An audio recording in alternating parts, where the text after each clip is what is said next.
It's a Friday afternoon. It's time to talk money with Luke Smith from Envision Finance. Good afternoon. Did you like that one? That's a cracker. Yeah, no, the government's not going to give you any money back. Governments just don't do that. Well, when it's sunny, can they pay my solar bill too? Yeah. Oh, what a great idea. Let's put that one up. See if they'll bite. What are we talking about today? How to get through Christmas without too much financial damage? Well, that is the eternal subject, isn't it?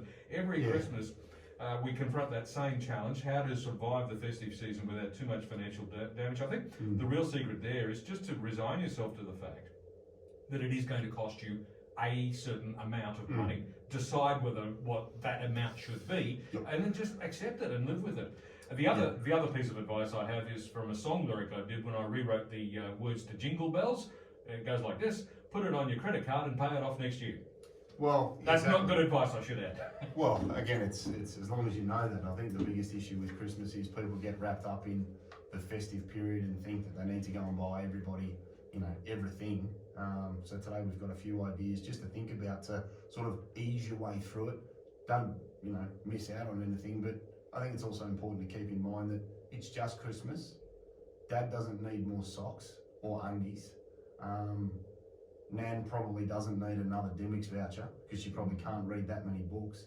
And one of the things I sort of jotted down here thinking about it last night was ask people. What a novel concept. Well, problem is we go out, leave it to the last minute, belt around Westfield, buy, he'll like this, she'll like that, and why don't you just ask people? It is kind of weird though, because I'll ask my daughter, what do you want for Christmas? And she'll go, oh, I don't know.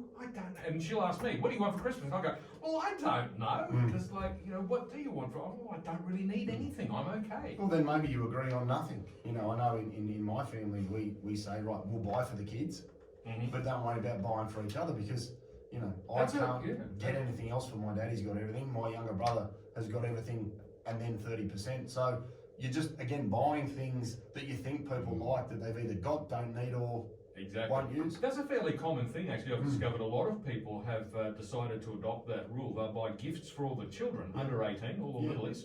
But for the adults of the family, a smile and a nod and sharing good times is enough. Yeah, look, you tie it on with some prawns and some lobsters and some, baked goods and just spend a bit more time together. In light of COVID and everything that's gone on for the last 2 years, that's sometimes enough, and absolutely that's where the good stories come out, right? That's what you want. Indeed, it is. I like the fact here that you've made up a list here, and the very first item on the list is make a list. Yeah, look, that's it. I'm a pretty simple kind of guy, right? Yeah, don't leave them to my own devices, or I'll end up buying myself 44 pairs of Jordans and nobody will get anything. So, yeah, make a list. I also thought about it and said, well, ask people what they want, because getting a gift that you think they want may or may not be correct, and you don't want it going back or getting returned. And don't get caught up in the frenzy. It's very easy to leave it late, not think about something, and go and do a huge amount of damage in 1 or 2 days at Westfield, or get online and just go absolutely bananas after 4 gins on a Friday night and just get everything far more than you need or far more expensive than you could have got elsewhere. So shop around and decide what you're going to do. Make what you give them useful. If you're going to buy them something, then that's fantastic. And we laugh in my house because my wife would go wobbly at the knees if she got a chainsaw or an ankle grinder or something that she could actually go out and use, because she's just that way inclined. And I've never met a woman that loves mowing the grass more than my wife. So you buy her a new lawnmower, she would be over the moon. And you walk into Bunnings and say that to the people, then they look at you with this look of despair, like, you're going to buy your wife what? And I go, she loves it. So understand what people can get some real good use out of, and get it nice and early. Have a look online, have a look in a shop. Everything's available now at the click of the mouse. So do a little bit of research. You could actually save yourself a fortune. Yeah, that's actually a great piece of advice, isn't it? Get your Christmas shopping underway really early, and that way you can take advantage of bargains when they come up. If there's a sale on or whatever the case might be, you can just buy it when it's at a cheaper price and then safely tuck it away until the time comes. Or if you're going interstate after Christmas, buy all the gifts in the Christmas sales, because you're not going to see them until the end of December or January anyway, and they're not going to know any different. So that's another way of saving a few dollars. The other big thing to think about is don't shop on impulse, and that's why I say at the start, make a list. It's very easy, and I'm super prone, the people that know me, I'm super prone to this one. whipping around a store and in here, ooh, one of those, and before you know it, your list is longer than my legs and you actually haven't achieved anything positive. So, look online and don't shop with impulse. Try and do it in a fairly controlled manner, and you can sort of limit that waste or overindulgence that may or may not be valued anyway. Now, of course, some of us have bigger families, some of us have smaller families, but if you've got a lot of people that you feel you need to buy for, like for example, I've got 2 kids, but I've got 9 nieces and nephews. And then of course, I've got 2 parents. And so forth and so on. Yep. So there's a long enough list there that you need to write it all down just to make sense of it in the first place. But then the next thing to do after that is work out, okay, what's the budget for each of these people?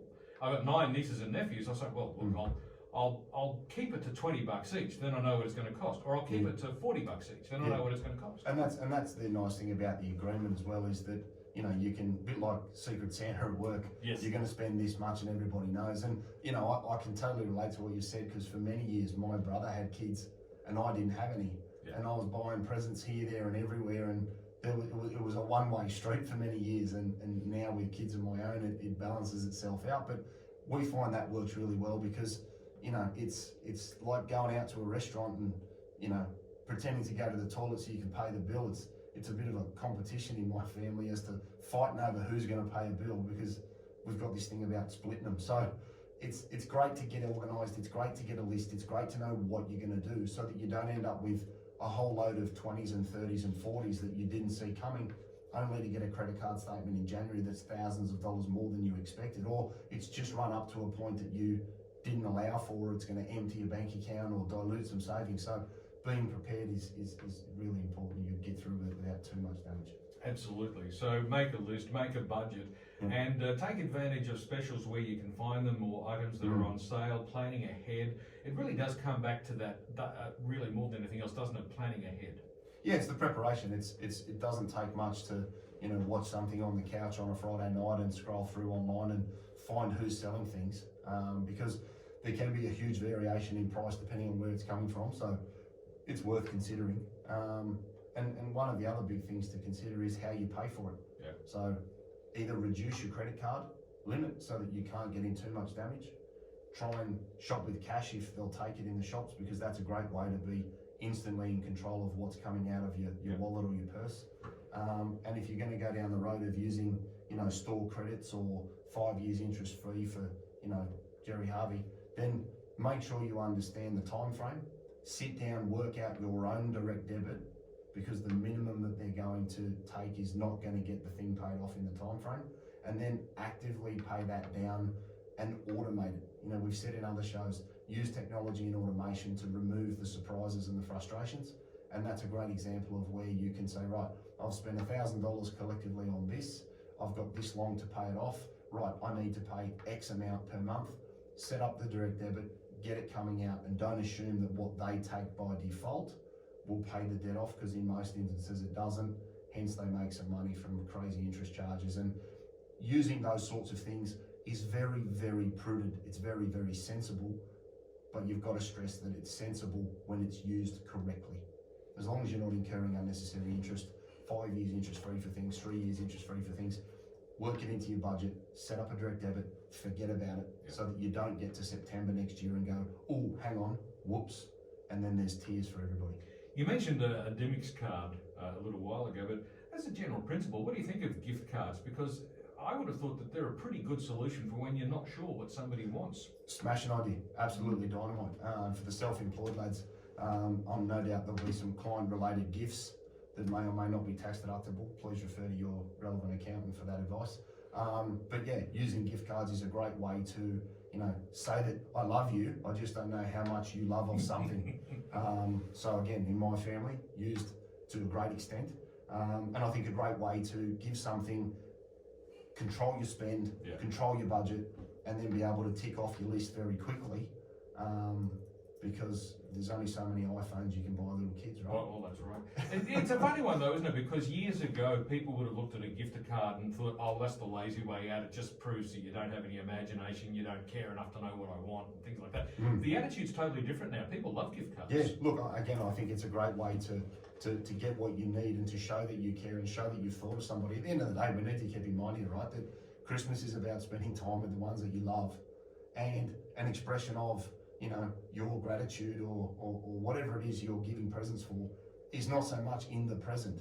It's in the giving of the present and the time and spending, you know, that period of the year where you can just sort of, you know, wind down a little bit, have a breather, eat some nice food, have some nice drinks, and spend some time together. And if you throw a few gifts out, it's the gift, not what you're giving, that people need to remember and not get wrapped up in the hype of Christmas. Absolutely. So some quick tips on how to make sure we don't blow the budget.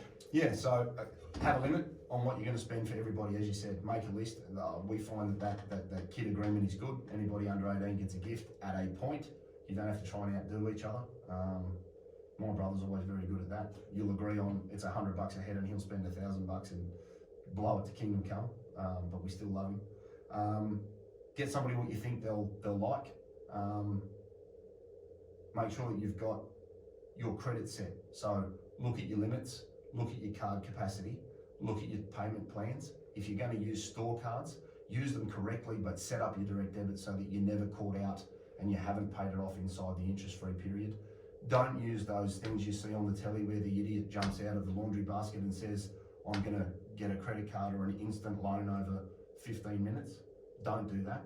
If you have to use that sort of stuff to buy the presents, don't buy them, because the fees are taken out up front and the interest costs that are incurred are significant, and they are becoming the number 1 or 2 credit problem for people under the age of 35. So if you need to borrow like that on a short-term loan to buy Christmas presents, just tell your family you're not buying any. Right? They'll still love you. They're not going to kick you out. You know what I mean? But you don't need to go and detrimentally destroy your ability to save and budget and live and do things in the new year just for the sake of buying some presents that people generally don't really need. Yeah. And that really is the bottom line here, is that you don't have to spend money you can't afford to try and prove a point. No, it doesn't. Look, there's always somebody with more cash. As I've said on many shows, it used to be keeping up with the Joneses. Now it's keeping up with the Thomases, the Keebers, the Snydros. You know what I mean? Some of the presents that get thrown around there make your eyes water. But it's you've got to stay in your lane. If you've got mucho cash, buy mucho presents. If you've got no money, buy what you can afford to buy, but don't go and get yourself in financial stress for the pressure of giving something to somebody to say, I love you. They know you love them. They still love you whether there's a present or not. And they're probably, after the 18 months we've had, just really happy that you can share a meal, have some drinks, eat some food and spend some time together. But don't go and put yourself under financial duress, because rates are going to go up. Petrol's at $2.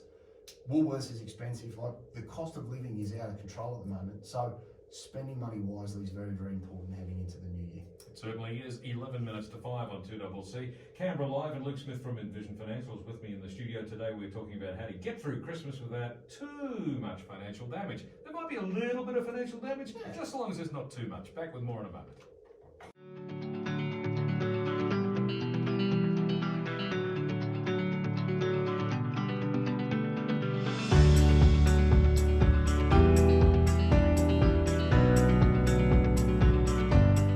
It's about 6 minutes to 5 now, 2CC Canberra Live, and it's a Friday afternoon, which means Luke Smith from Envision Financial is with me in the studio. And today we're talking about how to get through the festive season and still come out the other side with money in your pocket.